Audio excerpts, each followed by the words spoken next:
YouTube, what is good? So today's video is a street photography behind the scenes video, but it's a little bit different than the typical vlogs on this YouTube channel. Typically we go out, we create a whole storyline, and I cut a lot of the photography portion out of the video just to make sure that it's interesting. We cover all the highlights. Well, today I want to show you more of a real day of street photography for me. I want to show you all the potential compositions that I find, all the photos that I make, whether I like them, whether I dislike them, what I'm finding interesting, what I'm not finding interesting, and basically my whole thought process surrounding a 1 hour trip out to make street photos. Now this video is prompted by a recent video I made about street photography composition, specifically the comment section on that video. So I'll drop a link to that in the description of this video. But a lot of people in that comment section, not in a negative way, were basically saying no matter what tips you give anybody, no matter what tutorials you watch about street photography, the only way to really learn is to go out and shoot, to try the process for yourself. So that's kind of my idea with this video, to bridge the gap between a tutorial video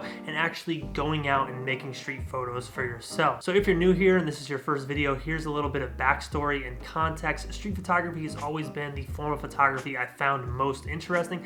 I started street photography when I was in college at Georgia State University. Between classes, I would just walk around the city and make photos. They were absolutely terrible, but it's just always been the type of photography I find most exciting, most exhilarating, because you're essentially trying to capture that split second where art is happening in front of your lens, and you can miss it and you could never get a chance at that photo again. But up until this year, I never really took it seriously or considered it one of the main types of photography I wanted to pursue. And this YouTube channel has sort of been a way over the year of me documenting my growth, things that I'm learning, things that I'm trying to do with my street photography, and this video is no different. I'm showing the type of street photography that I like, that I enjoy, which is more scenes and compositions with people or interesting figures happening inside of those scenes. So that's what we're going to be looking for in today's video. I shot this entire behind the scenes wearing a GoPro on my head, and I'll do a voiceover, give you kind of my thoughts, what I'm thinking the whole process. So do me a solid, if you enjoyed today's video, hit that thumbs up button for me. It helps out the channel. And if you want to keep up with my street photography as well as all the other types of photography and topics we cover on this channel, go ahead and hit that subscribe button. So now that we got that introduction out of the way, let's get to this behind the scenes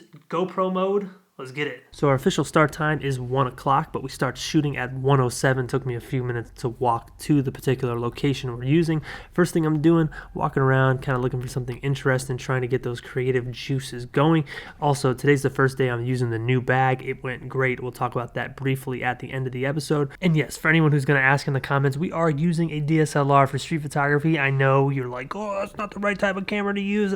Yeah, I get it. It'd be nicer to use a smaller camera, but I sold my X100F, which I definitely regret, and I don't have a 35mm equivalent for my X Pro 2. So this is the camera that we are using today. So I've mentioned this before in other vlogs and behind the scenes that photography for me is a lot like sports. You got to get that first jump shot off. You got to get that first move going before you can really get in the game, and that is what this photo is right here. It's just a warm up, something to flick that first creative domino and really get the chain of events going. It's nothing special, but now we're off to the races. So I noticed this set of stairs right here with some interesting light, and there's nothing really going on in it, but I decided to walk up, see what exactly is up here, because I've never checked out this particular area before. Now this is a corporate office building, so there's not really a lot of people around, so I'm not confident that anything interesting is going to be going on, but hey, I figured why not? Could potentially be something we could use for later, and that's exactly what it ends up being.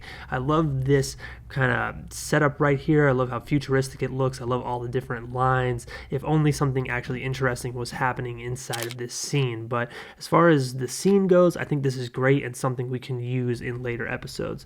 So now I'm walking back down the steps looking for something different, and I notice this guy crossing the street. Take one quick shot right here while he's looking down the street. This photo is cool, but once again, something else needs to be happening in the image to make it interesting. Maybe something going on in the street, or I don't know, somebody else walking that he could look at, or a few other people, or if he was a little bit farther back in the intersection and his shadow was a little bit more pronounced. It's just not enough happening. So I'm making good time so far, only used about 13 minutes, gonna keep it moving. I noticed another piece of this building that looks interesting, got a lot of symmetry, a lot of lines. It's pretty much a layup shot if something was happening inside of this scene, and once again, nothing's going on. This is a location we're gonna bookmark for later and come back to when it's actually a working day and people are around. And y'all know I can't pass up an opportunity for a cityscape. Snap that off real quick.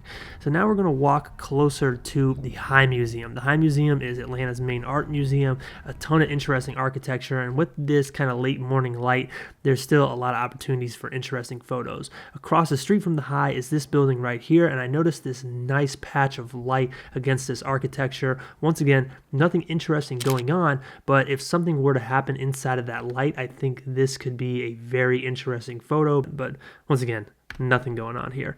So we're going to move across the street to the High Museum, and the High Museum is actually right next to a part of the Savannah School of Art and Design, so design is a big piece of this campus. There's a lot of potential things to shoot. Notice this light pole right here looking interesting with all these shadows. Snap off this quick little fine art shot, nothing crazy. And right here I notice the type of photo I wanted to get today.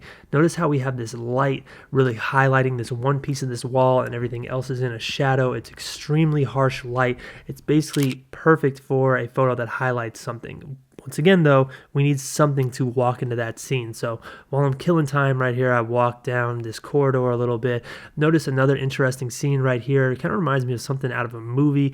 We have these yellow bikes with these green shutters, something I might come back to later. So I invested a ton of time into that photo, waited there for almost 30 minutes, hoping something would happen inside of that light. That shot was the shot on the day. It was the type of thing that I was going for, and unfortunately, nothing interesting ever ended up happening, which is a huge bummer. So now I'm frantically just trying to come up with something in this last 9 minutes, like in a basketball game when you're trying to score 10 points in a minute. This shot right here, it's kind of cool. If we had a set of photos, this would work well in it. And for our last shot, I'm at the High Museum. I noticed this I don't even know why it's up there. I guess it's probably like maintenance stairs or something at the top of this building. Then the blue sky with a polarizer on my lens. It looks so cool, but once again, I just wish something was actually happening inside of this scene. That was kind of the theme on the day. Could you imagine if somebody what if there were like workers up there in neon yellow outfits, maybe 2 of them walking up and down those steps, contrasting against that black shadow? It'd be phenomenal. This would be such an interesting photo, but right now, we're missing one other key element to kind of make this rounded out. It definitely looks cool right now. It's a cool little architecture shot with the lines and the really dark polarized sky. I just wish something was going on, and that's kind of the theme on the day. We had a lot of really good, interesting scenes, the type of things that I would look for, but nothing happening inside of them. So there we go. That is what 1 hour of street photography with me looks like. Now, I said I was only going to shoot for an hour, but I was enjoying myself so much I had to stay out and make a few more photos that I did not include in the GoPro portion of the vlog. So here's one image right here. We got these guys walking up the steps. Really like the kind of movie cinematic feel to this one. And then we have this photo right here, which I just thought was interesting with this ivy. We have these people walking, some kind of interesting shadows. Not necessarily the best photo when it's by itself, but when you pair it up with the other photo of the 2 people walking up the stairs, they kind of pair up nicely. I sort of like that. And then I went back and stood at that spot with that harsh lighting for even longer, probably another 20 minutes. And I had one opportunity that finally came my way. I shot from the hip like an idiot, shouldn't have done that. And I got this silhouette nice, but if he was maybe a centimeter back in the frame, it would be much better. So I'm gonna still call that an L, but yesterday was definitely a fun day, and you're probably watching this video thinking, all right, you just showed us, what, like 15 photos or whatever it was, and you don't really seem to like any of them, or you're not calling any of them keepers.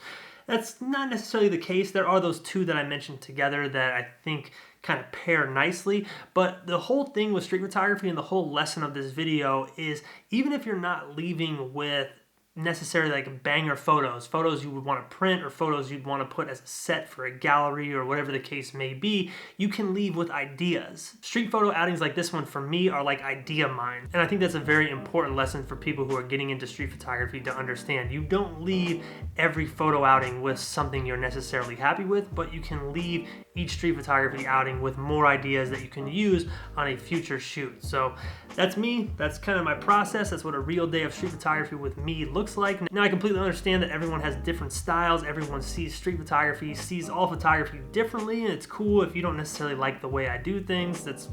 that's fine. I'm sure you do things great as well, but this is what a real day of street photography with me looks like. I hope you enjoyed it. If you did, do me a solid, hit that thumbs up button, hit that subscribe button like I said for more. And yo, the goal again this week is gonna be 3 videos. We did 3 last week. I really enjoyed it, so I'm gonna go for 3 again this week. So stay tuned for that. You are the truth. Thank you so much for watching. Have a great week, and I'll see you hopefully Wednesday.